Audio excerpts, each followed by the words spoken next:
Hello students, welcome back. Edu हैब के आपका स्वागत है। नेशनलिज्म क्या बोल रहा हूँ मैं, मनी एंड क्रेडिट जो है उसे हम करेंगे। Good evening, good evening.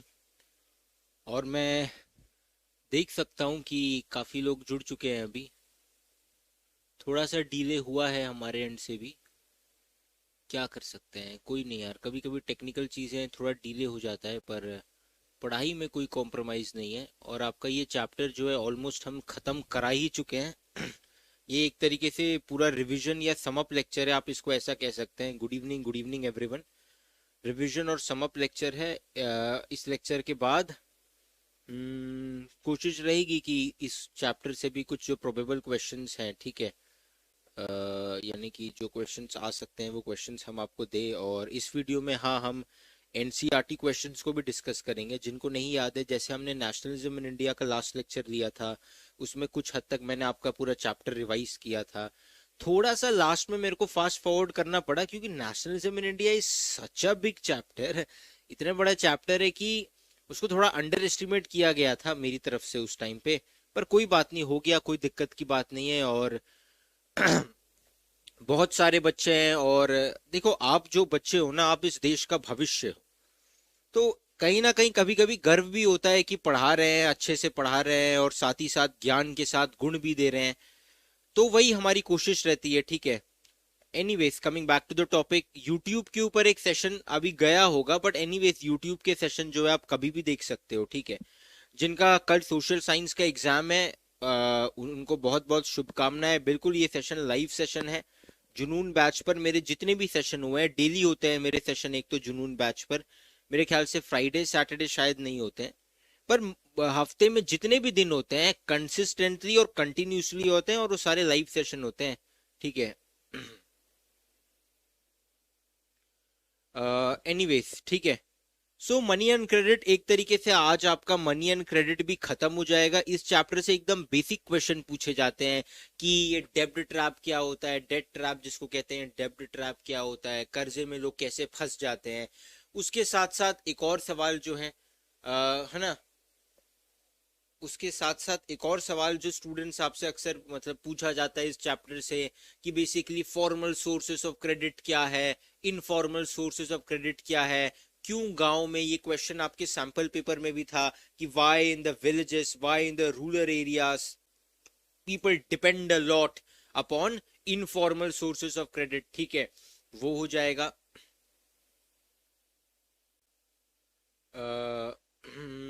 बहुत, देखो, बहुत तेजी से आपके कमेंट्स भी भाग रहे हैं। शायद मैं ये, क्योंकि सेटअप तो ज्यादातर कोशिश करता हूँ मैं ही करूँ, टीम भी रहती है, तो शायद मैं वो कमेंट का रेट स्लो करना थोड़ा भूल गया। नहीं तो हम कमेंट रेट थोड़ा स्लो कर देते हैं कि एक कमेंट थोड़ी देर के लिए रहे फिर जाए। पर अब काफी तेजी से आपके कमेंट्स भाग रहे हैं। अमन, शौर्य, विवेक, श्रेया, तनुज, मतलब काफी तेजी से, ठीक है। सो होता है। चश्मा थोड़ा, हाँ, थोड़ा पुराना चश्मा है, क्या ही करूं, नया चश्मा। आज थोड़ा मेरा वैसा मूड थोड़ा वैसा था, ठीक है। 5 मार्क्स क्वेश्चन आएंगे, बिल्कुल 5 मार्क क्वेश्चन आपके सैंपल पेपर में आएंगे, इस चैप्टर से आएगा, ठीक है। एक बार आपको पूरा चैप्टर पीडीएफ स्टार्टिंग से दिखाया जाता है, और आपको बताया जाता है कि बेटा कहाँ कहाँ से क्या क्या सवाल जो है आ सकते हैं, ठीक है। वो आपको बता दिया जाएगा, ठीक है। जहां हमको जरूरत लगेगी कि अरे अभी हमको स्टार्टिंग ये टॉपिक को हमने बहुत ज्यादा डीपली टच नहीं किया, या उतने अच्छे से टच नहीं किया जितने अच्छे से करना चाहिए था, तो हम करेंगे। देखो, इस चैप्टर से अगर ये मॉडर्न फॉर्म्स ऑफ मनी ये तुमको दिख रहा है, तो यहां से एक सवाल इसके बारे में ये आता है कि trace the stages in the development of money. कि आपको ये, अरे हाँ, मैंने मनी एंड क्रेडिट के कुछ नोट्स भिजवाए हैं, ठीक है। आप में से किसी को मिले हैं तो बताओ, ठीक है। अच्छा, मनी एंड क्रेडिट के कुछ नोट्स मैंने कल के लेक्चर के बाद ही, वो जो मैंने डिस्कस कराए थे जो इंपॉर्टेंट क्वेश्चंस, वो मैंने भिजवा दिए हैं, ठीक है। और ये चैप्टर पीडीएफ भी आपको भिजवा दी जाएगी, ठीक है। और इसके अलावा जो है, हम इसके एनसीईआरटी क्वेश्चंस भी आज मैं डिस्कस करा दूंगा, ठीक है। ऐसा नहीं होना चाहिए। एक बार देखना, कुछ लोग बोल रहे हैं यस वी गॉट इट, कुछ लोग बोल रहे हैं नॉट येट। नहीं मनी, मैं एक बार टेक्निकल टीम से बात करूंगा, ठीक है। लो वॉइस मेरे को तो नहीं लग रहा, फिर भी आप एक बार क्रॉस चेक कर लो, ठीक है। और अगर सच में अगर वॉइस कंफर्मेशन में एक बार मांग ही लेता हूँ, ठीक है, है ना। तो एनीवेज, जिनको नहीं मिले वो ऐप रिफ्रेश करो, या कई बार क्या होता है कि फोन में जाकर के एक बार देखो ऐप में अपडेट आया है कि नहीं। तो अपडेट कैसे चेक करेंगे, आप डायरेक्ट प्ले स्टोर पे जाओ, गूगल प्ले स्टोर, या एप्पल का डिवाइस यूज करते हो तो ऐप स्टोर के ऊपर जाओ, और वापस से एड्यूहैप का जो डिवाइस है, जो हमारा ऐप है, वापस से एड्यूहैप सर्च करो प्ले स्टोर पे। तो आप बोलोगे सर ऐप तो पहले से इंस्टॉल्ड है, दोबारा मैं क्यों सर्च करूं। सर्च करो, उस ऐप का नाम आएगा, अनइंस्टॉल, ओपन, अगर कोई अपडेट आया होगा तो वहां पर आपको अपडेट का ऑप्शन जो है वो भी आ जाएगा, ठीक है। तो आप देख लेना, ऐप एक बार अपडेट कर लेना, ऐप रीस्टार्ट करना। अगर इसके बाद भी कोई प्रॉब्लम होती है तो ऑफकोर्स देखो, सर्विसिंग में हमारा काफी नाम भी है इस इंडस्ट्री में, आप ऑफकोर्स कभी भी ड्रॉप कर सकते हो ईमेल हमारी टीम को, वो जरूर इस बारे में ध्यान रखेंगे, ठीक है। क्योंकि मैं वो नहीं देखता, जिनको लगता है टाइम वेस्ट हो गया है वो क्या ही मैं कहूँ उनके लिए। बस पॉइंट यहाँ पे यह है कि आप बस याद रखो कि इंटरैक्शन भी कहीं ना कहीं उतना ही जरूरी है जितना पढ़ाना जरूरी है, और चीजों के ऊपर भी बात होनी चाहिए, ठीक है। Sir difference between SHG and cooperative, self help group और कोऑपरेटिव क्या होता है। कोऑपरेटिव एक कंपनी है, it is an institution. Self help group क्या है, वो जैसे हम फैमिली ग्रुप नहीं बनाते व्हाट्सएप पर, वो वैसा ही है। वो कोई वो प्रोफेशनल नहीं है, it is not a professional institution. Self help group यही है कि मानो मैं अपने 10-12 लोगों को, मैं जैसे यहाँ पे टीचिंग करता हूँ तो ये 10-12 टीचर्स को पकड़ लूंगा, बोलूंगा हम सब ना एक सेल्फ हेल्प ग्रुप बनाते हैं, हम एक अकाउंट खोलेंगे, सब अपनी अपनी सेविंग्स का कुछ कुछ हिस्सा उसमें डालते रहेंगे, कभी किसी के घर में कुछ समस्या आ गई तो वो पैसा वो यूज कर सकता है, फिर कभी कुछ टाइम बाद हम में से किसी के घर में समस्या आएगी, मानो पहले इसके घर में आई थी अब इसके घर में आई, तो वो पैसा ये भी यूज कर सकता है। सेल्फ हेल्प ग्रुप बेसिकली, उसका एक और इंपॉर्टेंट जो है पॉइंट जो आपको पता होना चाहिए, कि सेल्फ हेल्प ग्रुप बेसिकली ज्यादातर जो है पुअर पीपल फॉर्म करते हैं। जैसे मैं आपको एक बहुत अच्छी इमेज दिखाता हूं जो आपकी टेक्स्ट बुक में ही दी गई है। उस इमेज से आपको काफी कुछ क्लियर हो जाएगा कि सेल्फ, मैंने ऐसा क्यों कहा कि सेल्फ हेल्प ग्रुप्स जो हैं वो ज्यादातर गरीब लोग या फिर पुअर लोग ही फॉर्म करते हैं, है ना। बस वो इमेज मुझे दिख जाए, ठीक है। शायद हमें थोड़ा और नीचे जाना पड़ेगा, पर कोई बात नहीं, जाएंगे। देखो बहुत सारे लोग हैं ना, उनके पास प्रॉपर डॉक्यूमेंटेशन नहीं है, या जो बहुत ही गरीब है, तो यार ना तो वो बैंक से लोन ले सकते हैं, ना तो कोई कॉरपोरेट उनको लोन देगा। तो ऐसे लोग जो ना तो बैंक से लोन ले सकते हैं ना कॉरपोरेट से, बिल्कुल ये जो इमेज है, ठीक है। पहले शुरू में मेरे को लगता था कि ये इसका पाँव है जिसके ऊपर फ्रैक्चर है या फिर बैंडेज बैंडेज है, पर इमेज ध्यान से देखिए, ये हैंडलूम की इंडस्ट्री है। ये बंदा क्या करता है, बहुत ही ज्यादा गरीब है, और गद्दा जो है ना, गद्दे को सीता है ना। इसी से स्टूडेंट, मेरे को पता है, याद आया, आज मैं काफी टाइम से मैं ऑफिस में तो था, पर मैं बहुत सारी चीजों के बारे में सोच रहा था। आप अपने भविष्य के बारे में सोचते हो, मैं भी अपने फ्यूचर के बारे में कहीं ना कहीं सोच रहा था। जिनका आज का पेपर बहुत अच्छा गया, बहुत अच्छी बात है, जिनका नहीं अच्छा गया मुझे माफ कीजिए, मैं कोशिश करूंगा कि हम और कुछ चीजें वहां पर डाल पाए और आपको क्वेश्चंस टाइम टू टाइम दे पाए। ऐसा नहीं है कि हम टीचर हैं या मैं टीचर हूं तो मुझे नहीं पढ़ना पड़ता, मेरी भी रिसर्च चलती है, और सीबीएसई का हर एक पेपर हमें भी देखना पड़ता है। जैसे वो जब मैं आपको नेशनलिज्म इन इंडिया पढ़ा रहा था तो मैंने आपको क्वेश्चन शुरू में ही बताया था, नॉन कोऑपरेशन मूवमेंट के टाइम पे, how non cooperation movement unfolded in cities and towns, वो as it is question word to word आपके सैंपल पेपर में भी है। तो ये सब कैसे होता है कि भले ऑल इंडिया का पेपर हो, दिल्ली का पेपर हो, फॉरेन का पेपर हो, कंपार्टमेंट एग्जामिनेशन का पेपर हो। कंपार्टमेंट एग्जामिनेशन क्या होता है, खुदा ना खास्ता मानो कोई वीक बच्चा है जो 10th बोर्ड में फेल हो जाता है, तो उसके लिए जो री एग्जामिनेशन होता है उसको हम कंपार्टमेंट एग्जामिनेशन बोलते हैं, तो वो पेपर भी हम देखते हैं। तो 36-36, 40-40 पेपर आंख गड़ा करके देखने के बाद फिर आइडिया आता है कि, क्वेश्चन तो हम नहीं लिखते, पर हाँ आइडिया आता है कि इस टॉपिक के ऊपर सवाल जो है बार बार पूछे जाते हैं, ठीक है ना। तो एक बार हमेशा याद रखना कि आपका भविष्य तो अभी बनना शुरू हुआ है, मेरा शायद, मेरा भी बनना शुरू ही हुआ है। तो आज मैं ये भी सोच रहा था अपनी लाइफ के बारे में भी काफी सारी चीजें, और तो उतना एनर्जी आपको नहीं दिखेगी, क्योंकि देखो पढ़ाना होता है ना, तो it is also an art. तो होता है ना कि कई बार वैसा मूड नहीं होता है तो पेंटर जो है वो उतनी अच्छी पेंटिंग नहीं कर पाता। पर बेसिकली मैं यही कहना चाहता था कि बहुत सारी चीजें होती हैं, और एक टाइम के लिए ना, मुझे माफ करना, मेरी प्रॉब्लम्स बहुत बड़ी लगती थी, पर ऐसी इमेजेस देखने के बाद और भी चीजें क्लियर हो जाती हैं। मतलब हो सकता है आप में से किसी का इंटरनेशनल विजिट करने का सपना हो, किसी का आईआईटी का सपना हो, किसी का मतलब मेडिकल कॉलेज में जाना है, या फिर बहुत सारी चीजें होंगी इस कंपनी में। बचपन में सब आसान लगता है, मैं ये नहीं कह रहा कि दुनिया मुश्किल है, पर मैं बस ये कह रहा हूँ कि आगे चल के जो भी परेशानी आएगी ना, इनसे बड़ी परेशानी तो नहीं है। अगर आप इसे ध्यान से देखोगे तो ये अंधेरा सा कमरा है, ये इसका पाँव नहीं है, क्या है बेसिकली, क्या अगर गद्दे के ऊपर जो कपड़ा है ना वो सील रहा है उसके ऊपर, है ना, ताकि गद्दा बाहर ना आ जाए। तो गद्दा क्या है कि बेसिकली अंदर कुछ डालते होंगे वो स्पॉन्ज वगैरह, उसके ऊपर जो है ये हैंडलूम इंडस्ट्री यानी कि हाथ से सिलाई कढ़ाई कर रहा है। 150-200 रुपए मिलते होंगे, 250-300 ज्यादा से ज्यादा, है ना, एक दिन के। तो उसी में ये कर रहा है। तो बेसिकली आपकी बुक ने बड़ा वाजिब सवाल पूछा है इसको देख करके कि do you think a bank will give me a loan, कि आपको लगता है कि जो बैंक है वो इसको लोन देगा, है ना। ईमानदारी से सोच कर बताओ, आपको लगता है बैंक इसको लोन देगा? बिल्कुल नहीं।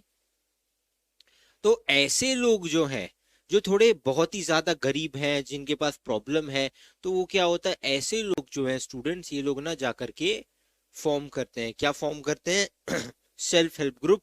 कि मेरे पास कोई पेपर नहीं है, कोई रहने का घर नहीं है, कोई प्रॉपर्टी नहीं है, सिर्फ आधार कार्ड पैन कार्ड से तो लोन नहीं मिलेगा ना। बैंक में भी कुछ चीजें रखनी पड़ती है, बैंक आपको लोन देगा ही नहीं अगर आप बहुत ही ज्यादा गरीब हो तो, है ना। अरे अगर किसानों को भी लोन मिलता है ना, तो भी बैंक देखता है कि जमीन है ना, उस हिसाब से लोन दिए जाते हैं, है ना। और गवर्नमेंट की बहुत सारी इनिशिएटिव्स हैं जिससे हम कम इंटरेस्ट रेट में, कि आम लोगों के लिए अगर 6% इंटरेस्ट रेट चल रहा है, ठीक है, तो ये इन गरीब लोगों के लिए, खास तौर पे किसानों के लिए, अलग अलग सरकारों ने बहुत सारी योजनाएं निकाली हैं कि 6 की जगह हम आपको 4% पे, 3% पे लोन दे देंगे। आप आ जाइए हमारे पास। किसानों के ई क्रेडिट कार्ड्स यानी कि किसान कार्ड्स बनाए गए हैं। पर उसके बाद भी जो ऐसे लोग जिनके पास कुछ भी नहीं है ना, ना खेती करते हैं, ये रोजगार है कल को मालिक निकाल देगा, वो भी नहीं है, तो ये लोग अपनी मदद के लिए खुद ही गांव जगह जगह पे सेल्फ हेल्प ग्रुप बनाते हैं। उसमें 50 रुपए, 100 रुपए इतना भी डाला जाता है, ठीक है। अगर और इमेजेस दिखाऊं ना, तो इमेजेस भी बहुत क्या बताए, इमोशनल है कभी कभी आपके बुक में। पर काफी सारी इमेजेस हैं। अगर आप देखोगे कि यहाँ पर महिलाएं हैं जिन्होंने अपना, देखो शुभम सर का लेक्चर है तो पानी है, ठीक है। आप में से कुछ स्टूडेंट सोच रहे होंगे सर ये एग्जाम एग्जाम पर्सपेक्टिव से क्या है। देखो मेरा तो हमेशा से यही मानना है कि मैंने कभी अपनी लाइफ में जितने भी एग्जामिनेशन दिए हैं, खास तौर पे सोशल साइंस के, या मतलब मैं पत्रकारिता के फील्ड से ताल्लुक रखता हूं, तो उस वक्त भी मैंने कभी भी ना चीजों को याद करके लिखने में विश्वास नहीं रखा, क्योंकि उससे मेरी जीवन में कुछ नहीं हुआ। मैंने बेटा हमेशा ना इमोशंस और रियलाइजेशन के बारे में बात की, कि ज्ञान तथ्यों में नहीं अनुभव में होता है। Knowledge is not about facts, it is about realisation. तो कई बार क्या होता है ना, रियलाइज करके पढ़ना बहुत ज्यादा जरूरी हो जाता है। तो अगर आप इन्हें ध्यान से देखोगे ना, इन औरतों को, तो इन्होंने अपना पूरा जीवन इसी साड़ी और इसी घूंघट के पीछे निकाल दिया है। अब घर में परेशानी होती है, समस्याएं आती हैं, कई बार जब हम ये सारी चीजें देखते हैं, या सड़क पर किसी जानवर को देखते हैं जिसको किसी गाड़ी ने टक्कर मारी और वो बेचारा चुपचाप पता नहीं साइड में पड़ा हुआ है, या फिर बिलख रहा है, कुछ बोल नहीं रहा, बस चुपचाप वहीं है, अपने जख्मों को चाट रहा है। तो फिर कई बार मन में वाजिब सवाल उठते हैं कि फिर इस एग्जिस्टेंस का पर्पस क्या है ना। जैसे वो गौतम बुद्ध जी के साथ भी हुआ ना, उनको 3 दृश्य दिखे थे। यानी कि जो गौतम बुद्ध है ना, तो उनके पिता को, माता पिता को एक ज्योतिषी ने बहुत पहले बताया था। पुराने जमाने में ना लोगों का बहुत ज्यादा विश्वास हुआ करता था किसमें, ज्योतिष शास्त्र में। तो उन ज्योतिष ने बताया था कि आपका जो बेटा है वो आध्यात्म की मतलब बहुत बड़ी मिसाल स्थापित करेगा, सन्यासी हो जाएगा। तो अगर आप चाहते हैं कि ये सन्यासी हो कि ना हो, क्योंकि एक बार सन्यासी हो गया तो वो आपको छोड़ करके हमेशा के लिए चले जाएगा, परिवार को छोड़ करके। तो माँ बाप ने हमेशा सोचा कि इसको समाज के सच से अवगत ही नहीं कराएंगे, उसको हमेशा महल में रखते थे, राज परिवार से, है ना। अच्छी अच्छी चीजें, अच्छी अच्छी कन्याएं, अच्छा अच्छा भोजन, सब अच्छा। उनको लगता था भाई जितने अच्छे हम उतनी अच्छी सृष्टि। पर एक दिन वो बाहर निकल गए और 3 दृश्य उन्होंने देखे। एक रोगी को देखा जो बीमार है, एक वृद्ध को देखा जो एकदम बूढ़ा हो गया है, पहचान में नहीं आ रहा, पता नहीं जवानी में कैसा दिखता होगा, और एक शख्स जो मृत्युशैया पर था, यानी कि जो नहीं रहे। और उसके बाद होता है ऐसा कि एकदम से आता है कि यार फिर हमें तो अपनी परेशानी बड़ी लगती है, इनकी परेशानी जिन्होंने पूरा जीवन इसी तरीके से निकाल दिया, थोड़ी मोड़ी खुशी मिलती होगी जब कुछ पैसे आ जाते होंगे, कुछ फसल आ जाती होगी।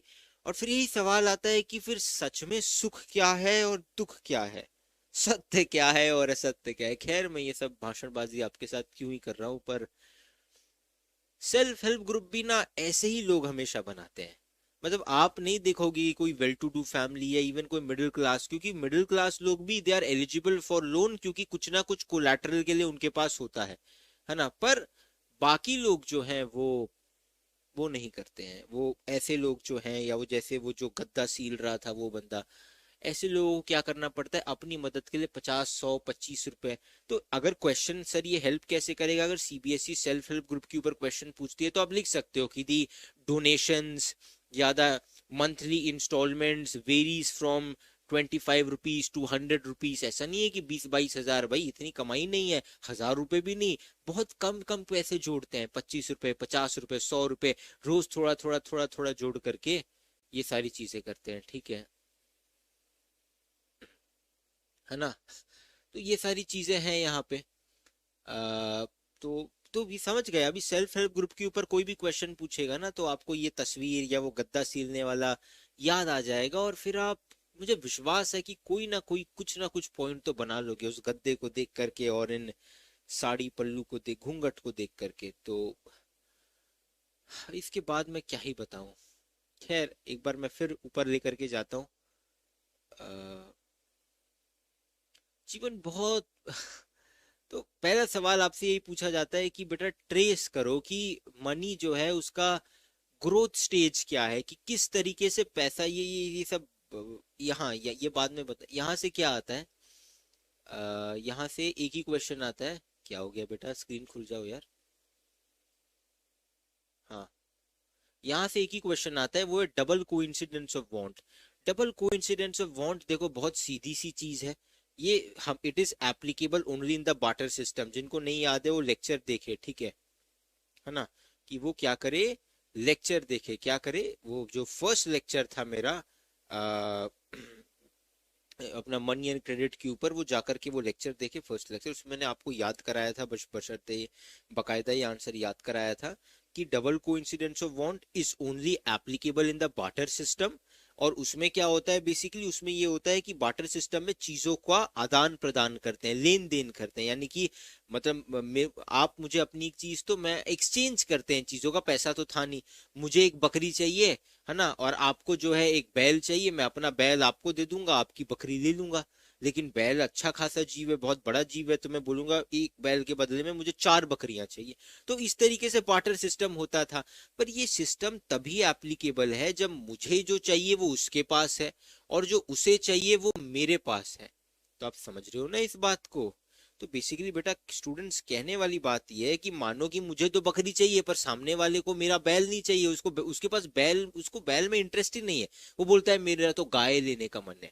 हम, मेरे पास तो बैल ही नहीं, मेरे पास तो गाय नहीं है, बैल ही है। तो basically double coincidence of want is a situation where what you want is, where basically the wants are satisfied of both the parties, या basically where the need is satisfied of both the parties। वो क्या है, वो है double coincidence of want, ठीक है। उसके अलावा which is the universal medium of exchange, अगर सीबीएसई आपसे क्वेश्चन पूछती है यूनिवर्सल मीडियम ऑफ एक्सचेंज क्या है, तो आप क्या लिखोगे, universal medium of exchange is money. पैसा जो है वही है यूनिवर्सल मीडियम ऑफ एक्सचेंज, ठीक है। Alright right.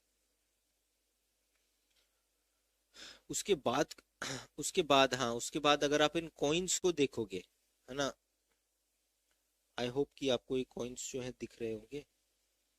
Early punch marked coins, Gupta coins, है ना। यहाँ पे याद रखना हिस्ट्री, क्योंकि मैं ही पढ़ाता हूँ, तो जब भी कोई गुप्ता एम्पायर की बात करता है तो लोगों को लगता है चंद्रगुप्त मौर्य, क्योंकि गुप्त गुप्ता एक ही जैसा लगता है उनको।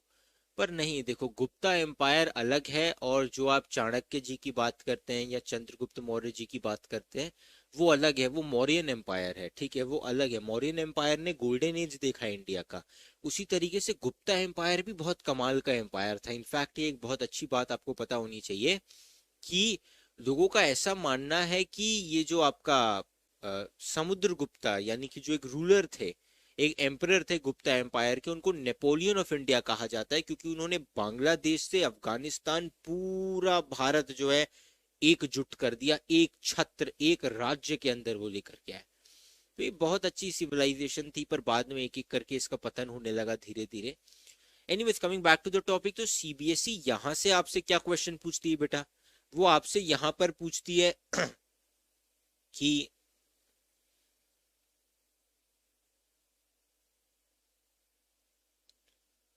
है ना कि trace the stages in the growth of money, या ट्रेस द स्टेजेस, या elaborate on the use of money, या द हिस्ट्री ऑफ मनी, इसके ऊपर डायरेक्ट सवाल आता है। तो उसमें आप यही बता सकते हो कि first we use the barter system, सबसे पहले बार्टर सिस्टम था। उसके बाद ऐसे हम कॉइन्स जो है हमने यूज करना शुरू किया। देखो कुछ कॉइन्स, हर कॉइन गोल नहीं था, कुछ ऐसे लंबे भी थे।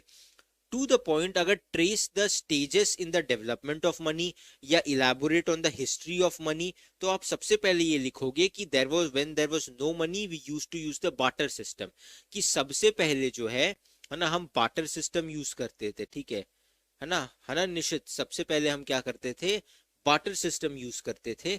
उसके बाद हमने क्या किया, हम कॉइन्स यूज करना हमने शुरू किया, कि हम कुछ कॉइन्स लेते थे और फिर उस पे मोहर लगाते थे। अब मोहर वोहर मत लिखना, सबसे पहले we started from the barter system, then we started using some coins.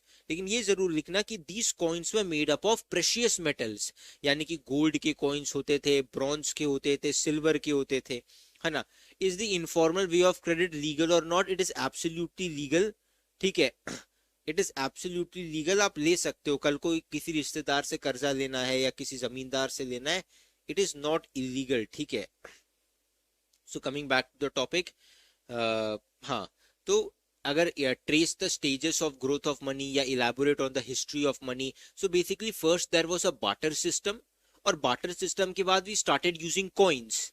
अब इन कॉइन्स में क्या हुआ, but these coins were made up of precious metals like gold, diamond मत लिखना, it is not a metal, diamond एक non metal है, लिखना gold metal, gold silver bronze निकल, निकल लिख देना, है ना, कॉपर लिख देना, सब सही है, ठीक है। तो बार्टर सिस्टम, फिर वी स्टार्टेड यूजिंग कॉइन्स, और उसके बाद हम जो है नोट्स लेकर के आए, करेंसी लेकर के आए, and we even introduced new coins. अब यहाँ पे भी कॉइन्स थे, यहाँ पे भी कॉइन है। जो ये वाले कॉइन्स थे, ये प्रेशियस मेटल के कॉइन्स थे, जैसे गोल्ड, ब्रॉन्ज, सिल्वर, निकल, कॉपर, ऐसे। और ये जो कॉइन्स है, ये इतने प्रेशियस मेटल के नहीं है। अरे आप घर में भी 1 रुपए का 2 रुपए का सिक्का उठा करके देखो, वो क्या है, वो स्टील है, मतलब वो कोई प्रेशियस मेटल ही नहीं है। वो तो मतलब इतना भंगार में भी बेचोगे तो 1 रुपए का सिक्का बेचोगे तो 1 रुपए भी नहीं मिलेगा, ठीक है ना, समझ रहे हो, समझ रहे हो। तो पहला क्वेश्चन यही आएगा, ट्रेस द, तो लिख देना, ठीक है। We started from the barter system, and उसके बाद we went to use coins, and the coins were made up of precious metals in the beginning in the history. Precious metals like gold, bronze, silver were used. However, later we started using modern form of currency, the notes and the coins. However, the modern coins, the modern coins were not made up of precious metals, है ना। Sir SHG is formal और informal source of credit, अच्छा question है, वंशराज का question था। Chats बहुत तेजी से भाग रहे हैं, आई होप मैंने नाम सही लिया है। तो Vanshraj, it is informal of course, क्योंकि ये कोई संस्था नहीं है, मैंने पहले ही बताया। जैसे एक स्टूडेंट ने क्वेश्चन पूछा था कि सर आप मुझे एक बात बताइए कि सर सेल्फ हेल्प ग्रुप और कोऑपरेट में फर्क क्या है। ये क्वेश्चन आ भी सकता है, what is the difference between self help group and cooperate. तो वहां पे स्टूडेंट आप क्या लिखोगे कि कोऑपरेट क्या है, वो एक कंपनी है, हाँ गवर्नमेंट हो सकती है, प्राइवेट हो सकती है, पर वो एक संस्था है। It is a professional organisation, जिसकी कोई बिल्डिंग होगी जहां पे कर्मचारी काम करते होंगे। It is an organisation.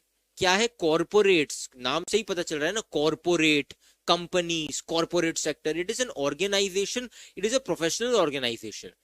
Self help group क्या है, it is not a organisation, है ना, it is not a company, it is not a corporate, basically it's a very private organisation. या इस तरीके से आप कह सकते हो कि ये जो difference between self help group and corporates, so corporates are very professional organisations, है ना, corporates are very professional organisations, but self help groups are personal organisation. इस तरीके से लिख देना कि दे आर, या उसी पॉइंट को कॉन्ट्रडिक्ट कर देना, self help groups are not professional organisations, है ना।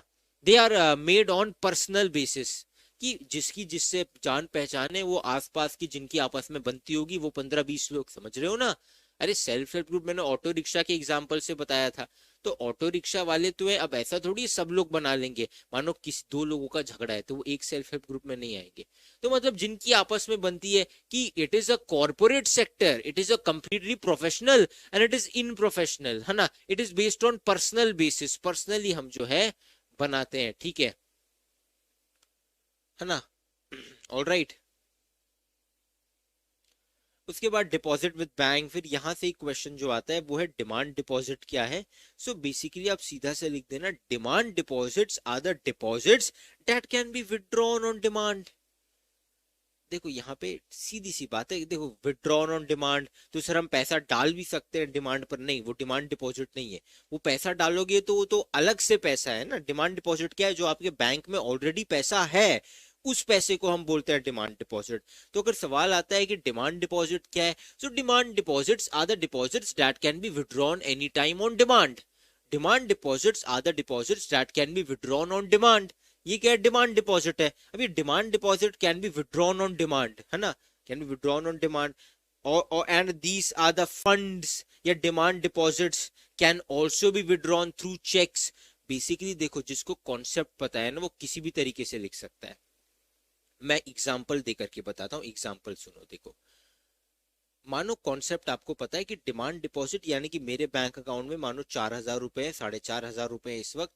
तो ये जो है मेरे बैंक अकाउंट में जितने भी पैसे हैं, मानो मेरे बैंक अकाउंट में इस वक्त 4-4,500 रुपए है, ठीक है, सच में है ना, मेरे बैंक अकाउंट में सच में 4-4,500 रुपए है, ठीक है। तो मेरे ये मेरा डिमांड डिपॉजिट हो गया। मेरे बैंक अकाउंट में 4,000 हो, 40 करोड़ हो, कोई फर्क नहीं पड़ता। मेरे बैंक अकाउंट, हाँ मेरे को पता है स्क्रीन में प्रॉब्लम हो रही है, कोई बात नहीं, कि मेरे बैंक अकाउंट में जितने भी पैसे हैं, वो क्या है, वो मेरा डिमांड डिपॉजिट है। अब मुझे इतना पता है तो मैं क्या लिख सकता हूँ कि डिमांड डिपॉजिट, सर ने तो बताया था कि demand deposits are the deposits that can be withdrawn on demand, है ना। जैसा महक ने कहा कि demand deposits are the deposits that can be withdrawn on demand, ठीक है। लेकिन डिमांड डिपॉजिट यानी कि मेरा बैंक बैलेंस, तो मैं चेक से भी तो निकाल सकता हूँ, मैं एटीएम कार्ड से भी तो पैसे निकाल सकता हूँ। तो मैं ये भी लिख दूंगा कि demand deposits are the deposits that can be withdrawn on demand. These demand deposits can also be withdrawn through checks, and all at the same time these can also be withdrawn through ATM cards। सही है। तो समझ रहे हो, ATM card वाला, check वाला तो book में है, पर एटीएम कार्ड वाला नया पॉइंट आया जो कि गलत नहीं है। तो ये नया पॉइंट बनाने की कला कहाँ से आती है, जब कॉन्सेप्ट पता हो, ना कि जब सिर्फ रट्टा मारा हो, ठीक है, समझ रहे हो। समझ जाना कि universal medium of exchange is money.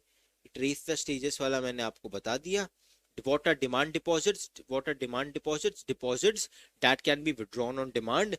These deposits can also be withdrawn through checks or ATM cards, ठीक है ना। या your bank balance is known as demand deposits. उसके बाद ये बेसिक चेक का, इसके ऊपर एग्जामिनेशन पे मैंने तो कभी कोई क्वेश्चन नहीं देखा जो इसके ऊपर से आए। ये बेसिकली आपको, जैसा मैंने 10 बार इस वर्ड का यूज किया है कि फाइनेंशियली लिटरेट बनाने के लिए, उसके लिए जो है यहाँ पे दिया गया है, ठीक है।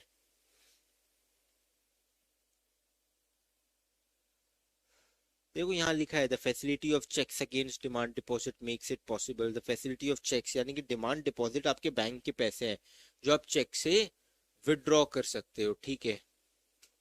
All right sir, difference between self help group and cooperative source of credit.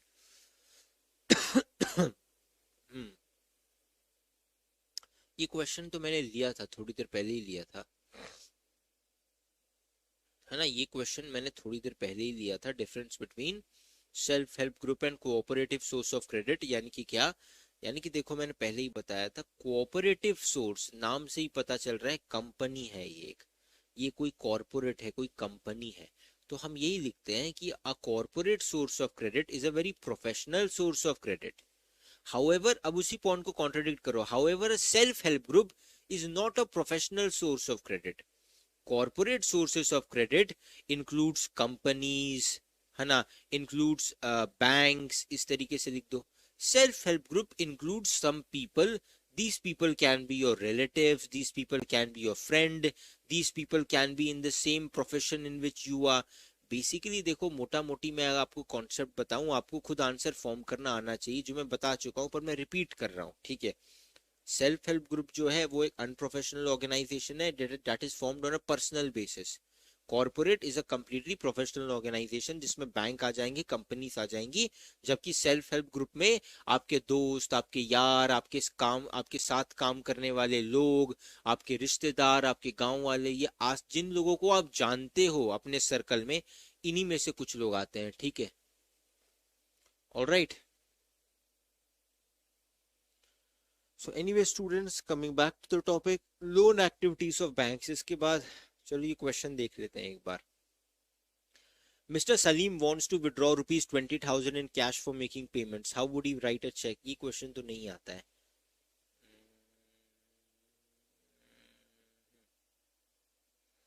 Mr. Salim wants to withdraw 20,000 in cash for making payments. How would he write a check to withdraw the money? ये बहुत बकवास सा question है, ठीक है। हाँ, ये एक इंपॉर्टेंट क्वेश्चन हो सकता है। Question number 3, why are demand deposits considered as money? क्या सवाल पूछा गया है? Question number 3, why are demand deposits, है ना, why are demand deposits considered as money? Because demand deposits are the money, demand deposits is the money that you have fixed, या the money is that you have deposited in your account. हाँ, तो question अगर ये आता है, why are demand deposits considered as money? Because demand deposits are the money that you have deposited in your account. Demand deposit को पैसे की तरह क्यों देखा जाता है? क्योंकि डिमांड डिपॉजिट क्या है, 4-4.5 हजार, यानी कि आपके अकाउंट में जो पैसा है उसी को तो डिमांड डिपॉजिट कहते हैं। ये 4-4.5 कहाँ से आया? मैंने ही कहीं से, मैंने ही डाले होंगे ये पैसे बैंक अकाउंट में, या किसी और ने मुझे ये पैसे भेजे होंगे। So why are demand deposit, 1 mark question आएगा, why are demand deposits considered as money? Because demand deposits are actually the money that have been deposited in my account, ठीक है। उसके बाद लोन एक्टिविटीज ऑफ बैंक्स, उसके बाद how do banks function, इसके बारे में सीबीएसई डायरेक्ट आपसे क्वेश्चन पूछ चुकी है। हाउ डू बैंक्स फंक्शन, तो याद रखना, see banks function based upon loans. Bank कैसे फंक्शन करते हैं? लोन के बेसिस पे। और उसका वही 85-15 का जो मैंने आपको बताया था कि 85% of the wealth that is deposited with the banks, या 85% of the wealth that banks have, they used to give the loans, या they use this to extend loans. और जो 15% बचा, only this 15% is kept as a reserve, so that if the borrowers come, या if the people come to withdraw their money from the bank accounts, the banks can use this money, ठीक है। अब bank को भी पता है कि अपने खाते से पूरा पैसा कोई नहीं निकालेगा, कि मानो मेरे खाते में इस वक्त करीब 4,500-5,000 रुपए है ना, कि मान लो मेरे खाते में इस वक्त 4,000 कुछ रुपए है, तो मैं पूरे पैसे एक साथ नहीं निकालूंगा, ठीक है। मैं क्या करूंगा, मैं कुछ कुछ धीरे धीरे करके, जब मेरा खर्चा होगा, कभी 500 निकालूंगा, कभी 100 निकालूंगा, कभी 1,000 रुपए निकालूंगा, है ना।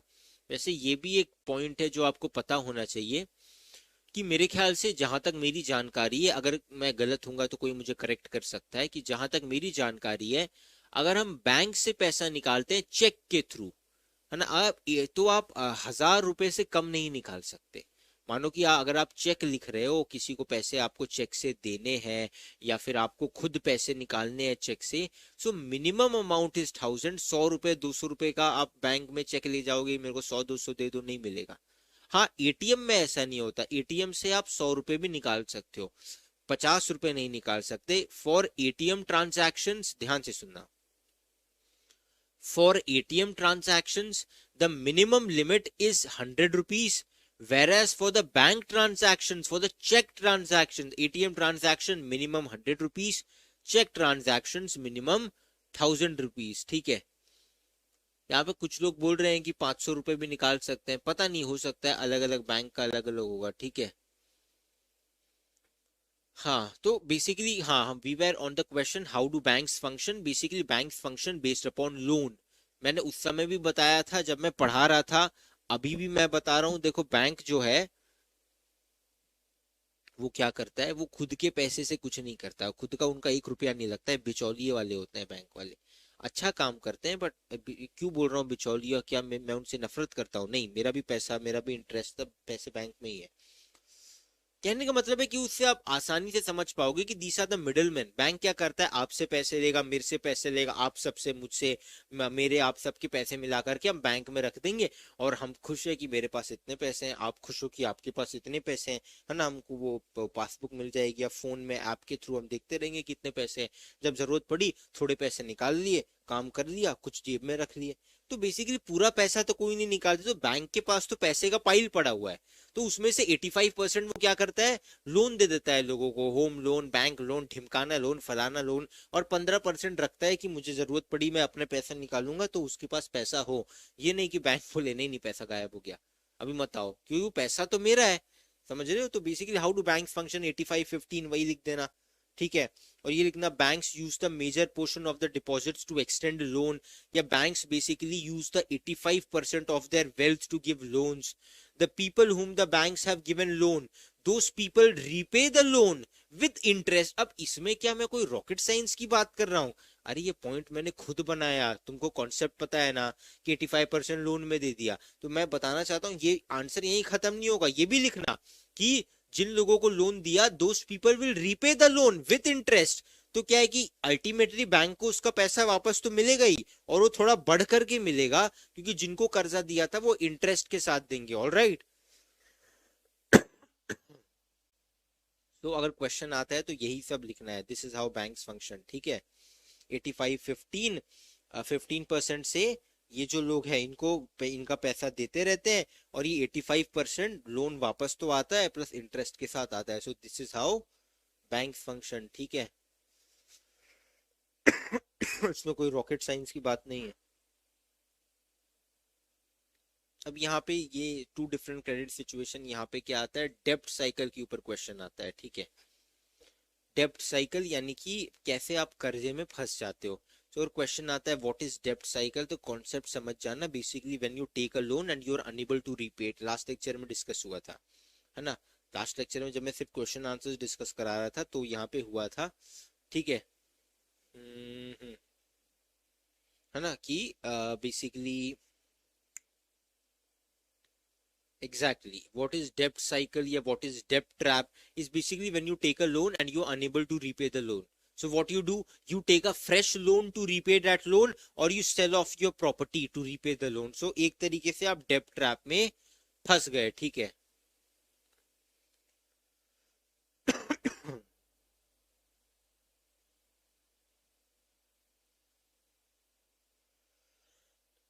माफ कीजिए,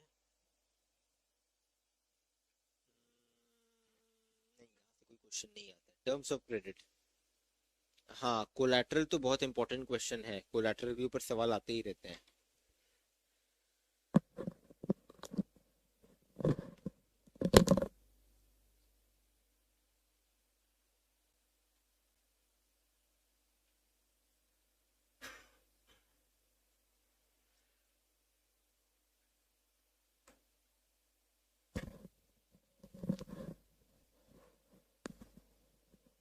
हाँ तो सॉरी, हाँ मैं पानी पीने गया था। एनीवेज कमिंग बैक, सो कोलैटरल क्या है, कोलैटरल के ऊपर तो मतलब पचासों बार सवाल देखे हैं, और इस बार भी आने की इसकी जबरदस्त संभावना है, ठीक है।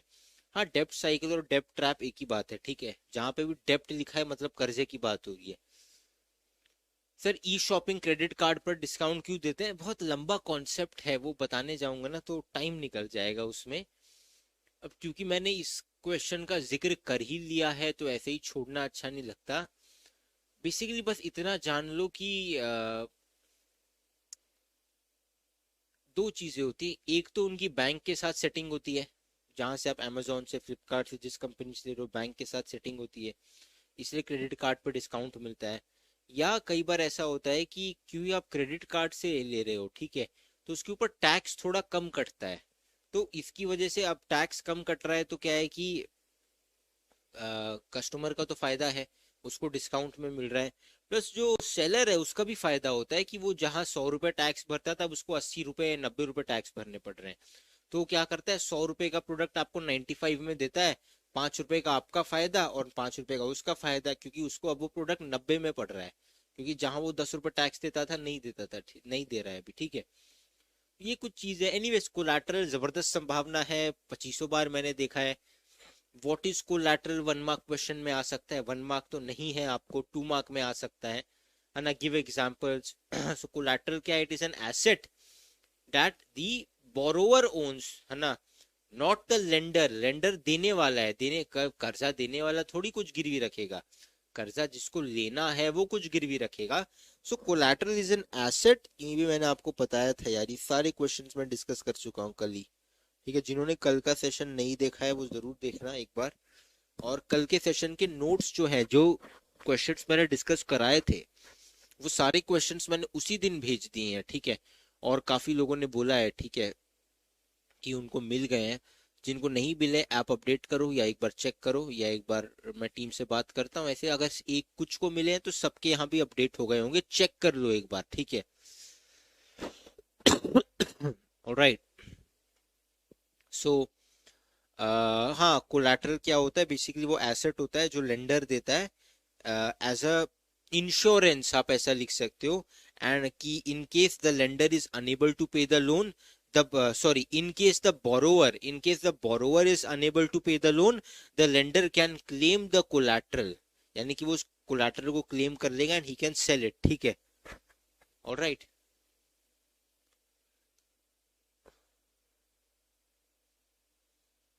ये हाउसिंग लोन है, ये अभी आपको इतना समझ में नहीं आने वाला है, ठीक है।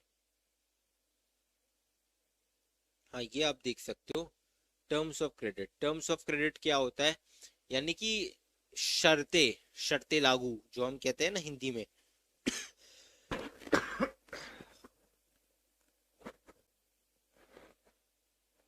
माफ कीजिए, एक सेकंड। हाँ, इधर ही हूँ, आ रहा हूँ। हाँ, सो टर्म्स ऑफ क्रेडिट यानी कि इंटरेस्ट रेट, यानी कि मानो कि जब आप किसी से कर्जा लेने जा रहे हो तो कर्जे की कुछ शर्तें होती हैं, जैसे कि इतने परसेंट पे आपको कर्जा चाहिए, इतना सामान तुम गिरवी रखोगे। तो बेसिकली जिन भी शर्तों के ऊपर आपको क्रेडिट दिया जाता है, लोन दिया जाता है, उनको क्या कहा जाता है? उनको कहा जाता है ना, उनको क्या कहा जाता है? उनको हम कहते हैं टर्म्स ऑफ क्रेडिट, ठीक है।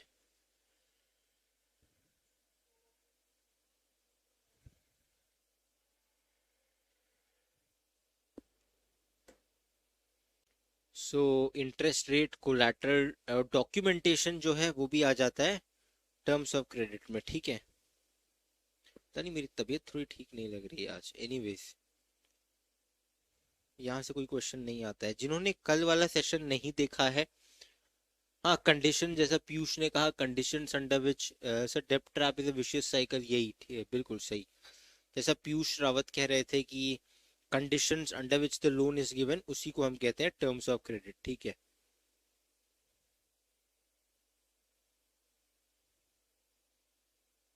उसके बाद वही आपके बेसिक क्वेश्चंस हैं। रिजर्व बैंक ऑफ इंडिया, वही भी कल डिस्कस किया था, है ना। तो वही वही सारे क्वेश्चंस हैं। और कुछ अलग से तो मेरे को दिख नहीं रहा है। सेल्फ हेल्प ग्रुप क्या है वो मैं बता चुका हूँ। एक नजर डालते हैं आपके,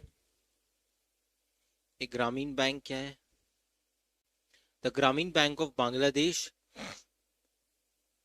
the Grameen Bank of Bangladesh is one of the biggest success stories in reaching the poor to meet their credit needs at reasonable rates. Started in the 1970s as a small project, Grameen Bank in October 2014 has over 8.63 million members in about 81,390 villages spread across Bangladesh. Almost all of the borrowers are women and belong to poorest sections of the society. These borrowers have proved that not only are poor women reliable borrowers, but that they can start and run a variety of small income generating activities successfully. देखते हैं, बहुत अच्छी चीज लिखी है यहाँ पे, देखते हैं यहाँ पर क्या लिखा गया है। If credit can be made if credit can be made available to the poor people on terms and conditions that are appropriate and reasonable, these millions of small people with the millions of small pursuits can add up to create the biggest development. मतलब मानना पड़ेगा क्या लिखा है professor Mohammad Yunus, the founder of Grameen bank. इनको Nobel peace prize मिला 2006 में। Problem ये आती है ना बेटा कि समाज में पैसा तो बहुत है, अब जैसे आप किसी बड़े बिलियनर को ही देख लो, बहुत पैसा है, अरे यार चलो लोग बोलते हैं अरे लेकिन वो तो उसकी मेहनत से पैसा कमाया, और कुछ मेहनत से पैसा नहीं कमाया, मैं ईमानदारी से तुमको बताता हूँ। हाँ, शुरू में इन्होंने एक बिजनेस डाला, अब क्या है कि इनका बिजनेस अपने आप पैसा कमा रहा है। यानी कि बिजनेस में क्या होता है ना कि एक बार शुरू में मेहनत करके आपने बिजनेस बनाया, आपने एक प्रॉफिट मार्जिन बनाया, उसके बाद क्या होता है ना, उसके बाद आपका एक साइकिल बन गया कि मेरी कंपनी में कुछ लोगों को मैंने रख लिया जो ये प्रोडक्ट बनाएंगे, वो प्रोडक्ट को बेचने वाले कुछ लोग हैं, उस प्रोडक्ट की मार्केटिंग करने वाले कुछ लोग हैं, उस प्रोडक्ट को डिस्ट्रीब्यूट कराने वाले कुछ लोग हैं, बस।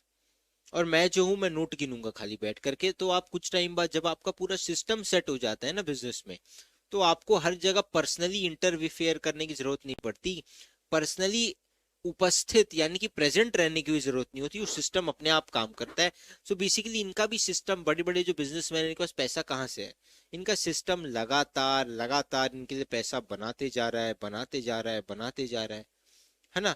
इन्होंने तो औरों को हायर किया है कि वो मेरे लिए पैसा कमाए, तो ये इनका है। तो ऐसा नहीं है कि इनकी मेहनत की कोई कमाई है, शुरू में मेहनत की है। अब आप कहोगे सर बाद में इनका पैसा पैसा कमा रहे हैं, देखो सच तो ये है कि ये ज्यादा से ज्यादा पैसा ले रहे हैं समाज का, है ना।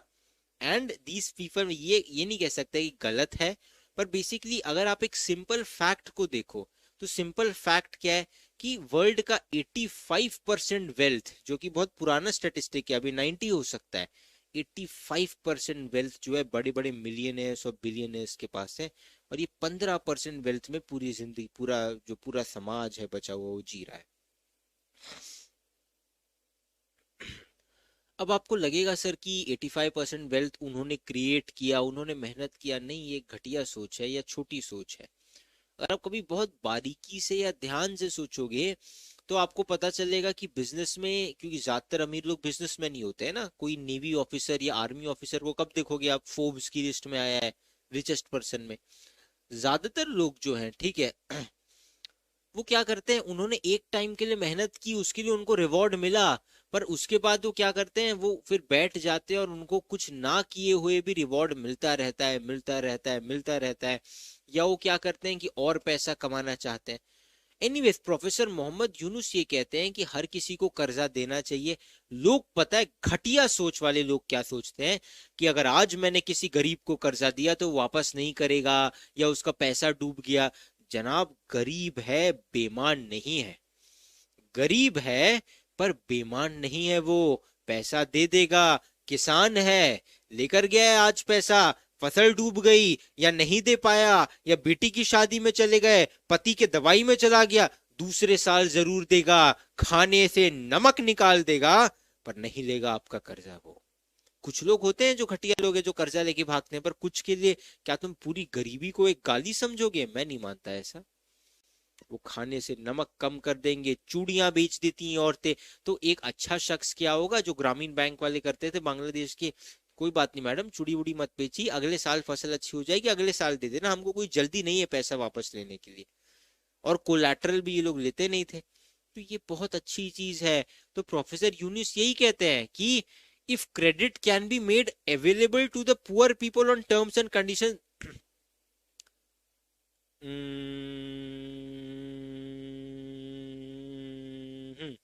if credit can be made available to the poor people on terms and conditions that are appropriate and reasonable, these millions of small people can, मेरे ख्याल से मैं ये लाइन नहीं बताना चाहता था, जो लाइन मैं बताना चाहता हूँ वो यही है। इसको ध्यान से पढ़ना, और मेरे स्टूडेंट हो तो समझ पाओगे क्या कहा गया है। देखो, almost all of the borrowers are women and belong to poorest sections of the society। अब यहां से सबसे इंपॉर्टेंट पार्ट है, these borrowers have proved that not only are poor women reliable borrowers, but that they can start and run a variety of small women generating activities। इस समाज में सबसे ज्यादा परेशानी ये है, क्या परेशानी है यहाँ पे, अब यहाँ पे ये जो मुझे चाहिए होगा एक सेकंड के लिए, हाँ, यहाँ पे परेशानी है रिलायबिलिटी की। लोग ये सोचते हैं कि गरीब पैसा लेके भाग जाएगा, रिलायबल नहीं है, तो लोग पैसा जो है नहीं लेते हैं, ठीक है ना। पैसा, मतलब माफ करना, पैसा नहीं देते हैं। किसको पैसा नहीं देते हैं वो पैसा नहीं देते हैं गरीबों को। उनके पास कोलैटरल नहीं है, कुछ गिरवी रखने के लिए नहीं है, है ना, गरीब है तो उनको लगता है पैसा लेके भाग जाएंगे वगैरह वगैरह, इसलिए कभी उनको पैसे नहीं देते हैं, ठीक है। पर बांग्लादेश के बैंक ने बहुत सारी कमाल की चीजें की थी। फिलहाल ये समिंग अप इतना इम्पोर्टेंट नहीं है। एनसीईआरटी क्वेश्चंस जो है मैं इस लेक्चर में मैंने कहा है डिस्कस करने के लिए, पर वो डिस्कस नहीं हुए हैं, उनका भी मैं एक प्रेजेंटेशन बना करके आपको दे दूंगा, ठीक है। तो उसमें से आप पढ़ लेना एनसीईआरटी क्वेश्चन के आंसर्स। और डाउट सेशन तो हम रखते रहेंगे, प्योरली डाउट सेशन, तो कोई दिक्कत की बात नहीं है, वो आपके लिए हो जाएगा। फिलहाल के लिए इस सेशन को हम यहीं पर एंड करते हैं। और होपफुली कल हम पॉलिटिकल पार्टीज, कल सिविक्स की बुक खोलना, खरीदी होगी ना? हाँ, नहीं खरीदी है? खरीदी होगी तो अच्छा है, ठीक है। नहीं तो चैप्टर का पीडीएफ खरीद लेना, ठीक है। और ये चैप्टर पीडीएफ आपको कल तक भिजवा दिया जाएगा, ठीक है, कोई दिक्कत की बात नहीं है। और कल आउटकम्स ऑफ, नहीं क्या कह रहा हूँ, पॉलिटिकल पार्टीज हम सिविक्स का हो गया है क्या? पॉलिटिकल पार्टीज नहीं ना? तो आपका पॉलिटिकल पार्टीज कल मैं जो है कवर कराऊंगा, ठीक है। मैं उम्मीद करता हूँ ये सेशन आप समझे होंगे, और कल वाला सेशन भी आप देख लोगे तो आपको सब कुछ पता चलेगा, ठीक है। सर बैंक कैसे डूब जाते हैं, कैसा, बहुत मतलब बहुत अजीब सा सवाल है ये। दुनिया भर के कारण होते हैं बैंक्स के डूबने के पीछे। हाँ, सरकारी बैंक कभी नहीं डूबेगा, क्योंकि उसकी बात ही अलग है। चलो, टेक केयर, बाय।